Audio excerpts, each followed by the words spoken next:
चला मंडळी, आज बनवूया चिकन चीजी क्रंची कबाब. ते पण इतके जबरदस्त लागतात आणि इतके क्रंची चीजी लागतात, तुम्हाला काय सांगू. त्यासाठी पहिले आपल्याला घ्यायचं आहे मिक्सरचं भांडं आणि त्यात आपल्याला चिकन टाकायचे आहे आणि वगैरे वगैरे मसाले जे आपले रेग्युलरली असतात आपण टाकतो. आणि त्यानंतर आपल्याला इकडे ब्रेड घ्यायचा आहे. ब्रेड का टाकतात कारण की त्याला बाइंड करतो कबाबच्या मिक्सरला.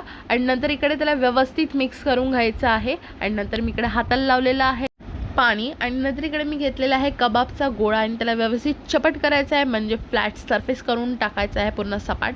आणि नंतर इकडे मी घेतलेला आहे चीजमध्ये बिलकुल पण कंजूसी करू नका कारण की चीज तुम्ही बोलू शकता ते एक महत्त्वाचा पात्र आहे आपल्या रेसिपीमध्ये. आणि नंतर त्याला व्यवस्थित सगळीकडून चारी ठिकाणी बंद करून घ्यायचं आहे. बंद करून घेतल्यानंतर इकडे आपल्याला चिकनची स्लरी बनवायची आहे. तर स्लरी बनवण्यासाठी आपल्याला घेतलेलं आहे मैदा, कॉर्नफ्लॉवर, मीठ, ब्लॅक पेपर पावडर आणि पाणी. ह्याला व्यवस्थित गरागरा ढवळून घ्यायचं आहे. ढवळून घेतल्यानंतर ह्याच्यात एक पण लंप राहिला नाही पाहिजे. आणि नंतर इकडे घेतलेलं आहे मी कबाब आणि त्याला टाकलेलं आहे स्लरीमध्ये आणि स्लरीमधून त्याला डायरेक्ट ढकललं आहे मी ब्रेड क्रम्समध्ये आणि त्याला व्यवस्थित कोट करून घेतलेला आहे.